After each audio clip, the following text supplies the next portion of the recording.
Hey everybody, Adam Tracy.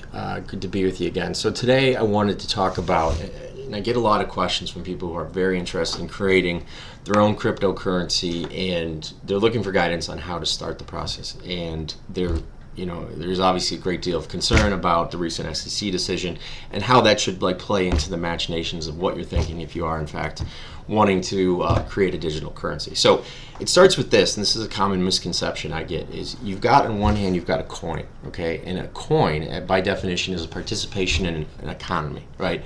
Bitcoin is a participation in an economy. That's all it is. A coin, so for instance, has a certain utility or certain value. You see a lot of coins that are applicable or used only on a certain website, or used to purchase goods on a certain website, or something to that effect. That's a coin.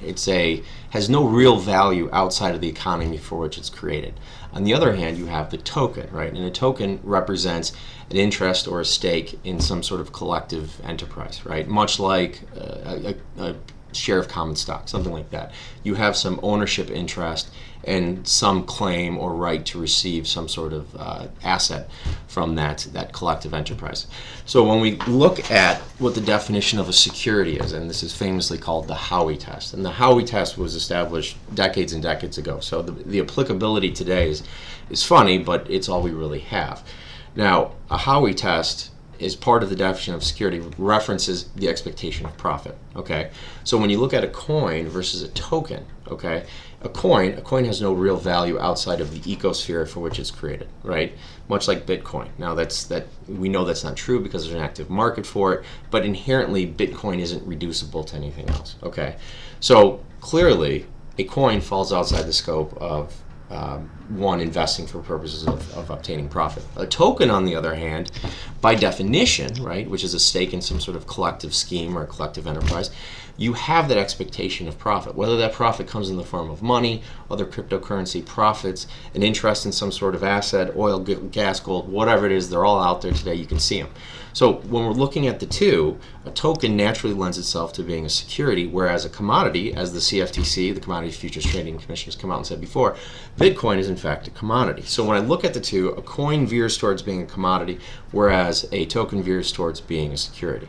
So when you're looking at that and you're thinking about what to start with, the easier play, if you will, or the easier route, as it would seem, would be the coin route, because you're not involved with the SEC, you're not involved with the formulations and Regulation D and all the rules regarding the offering of securities, which in this case, could be a token or some form of cryptocurrency.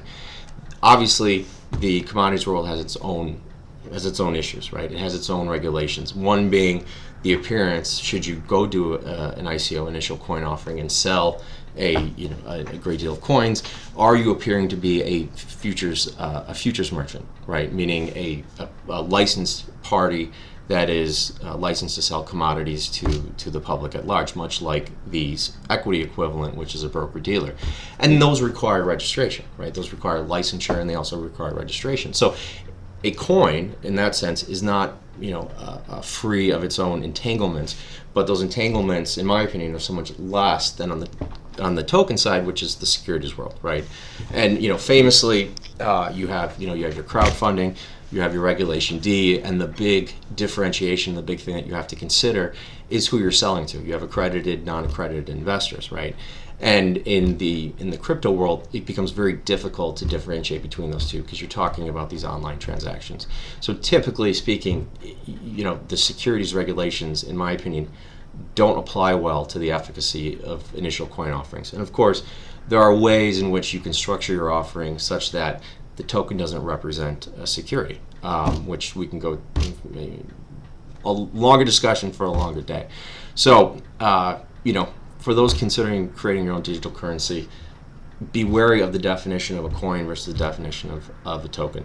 There is a difference. It does matter, especially in the post-DAO token environment, in terms of what you're doing and how you're going to act within the regulations, whether they be the commodities laws or the securities laws of the United States. So again, this is Adam Tracy. If you have any questions, feel free to hit my website, bitcoin-lawyer.org. Email me, at tracyfirm, TRACYFIRM.com, and I will definitely talk to you soon. Take care.